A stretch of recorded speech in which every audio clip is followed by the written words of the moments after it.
One of the things that gets us up in the morning, happy to work on Overwatch, it's first and foremost a really special game. The way we portray a bright future, everyone on the team is really proud of it. We're bringing in all new PvP experience. We're transforming from a 6v6 to a 5v5.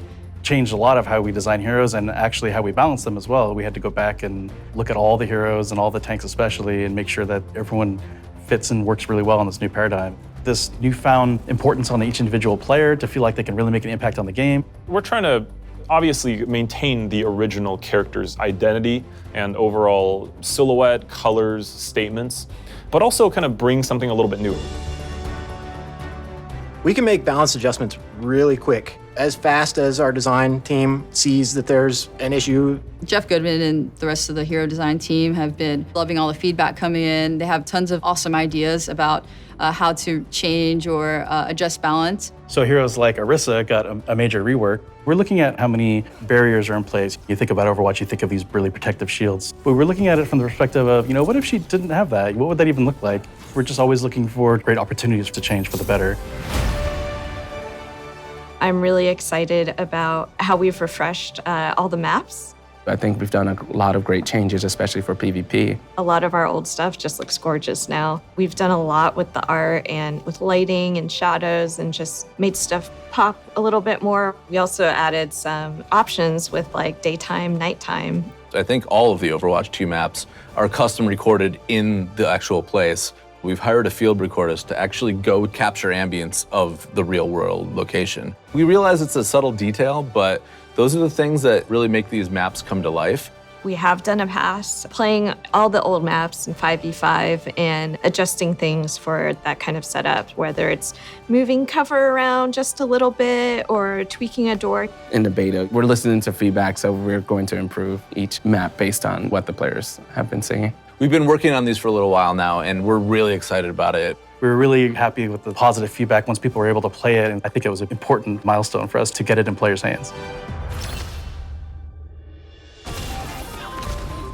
Competitive play is a different thing to a lot of different people, and we really didn't think we were providing enough tools and measures to actually help players out if they did want to improve.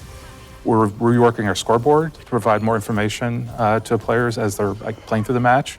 But then once they finish the match, we're actually going to provide an after-action report. So you can look at the report while you're in queue. You could actually go into your history section and look. We want to work towards providing you with information that will help you improve your game. We've been getting feedback from a lot of different areas, from our community team, like streamers, influencers. We've also been getting a lot of feedback from Overwatch League players. We do want to actually provide a bit of feeling of progression. So one of the other changes we're making alongside that is not making your skill rating quite so granular. Right now, it's a very hard number. Instead of a numeric skill rating, we're adding these skill tiers within the larger ones. If you see someone at a really high skill tier, you know that that person is not just that good of an Overwatch player, but they've earned it.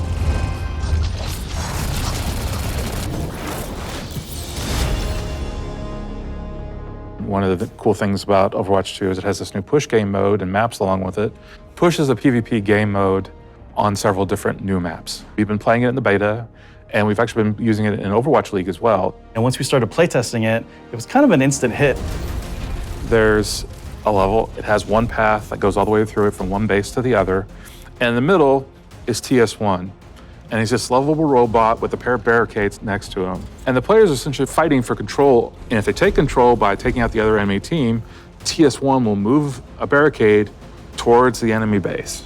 To win, you either get that barricade all the way to the enemy base, or after a certain amount of time, did you move your barricade farther than the enemy team did? It's a very fair game mode. I think the maps are great. It provides for a lot of different locations where a lot of great fights can happen. We've developed a lot of engine upgrades in the game, so this allows us to do faster iteration.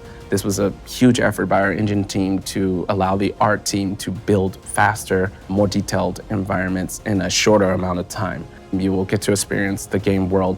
We wanted to feel much more immersive.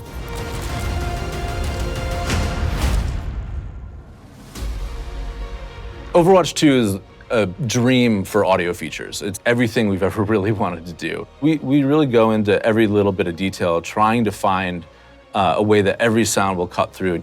When we started on Overwatch 1, we were really focused on the headphone mix. We thought for a PC first kind of game, we realized that people listen to Overwatch in all types of different places. So now we support home theater, Dolby Atmos in the game. Now consoles offer all kinds of new things too, like 3D audio that we're supporting. There's new voice lines, new conversations between all of the favorite heroes, and we have so many, there'll be more that'll just come to the game over time. We've written 25,000 voice lines for Overwatch 2. Going up. So tons of new features, and the reality is that Overwatch scales even beyond that, all the way up to giant sports arenas for our Overwatch finals. Everything you like about Overwatch, you're gonna get that in Overwatch 2, but even more. We're really listening to that feedback. A lot of it we felt like, man, we really think this is gonna be super fun. We just need people to be able to play it. October 4th is really just the beginning.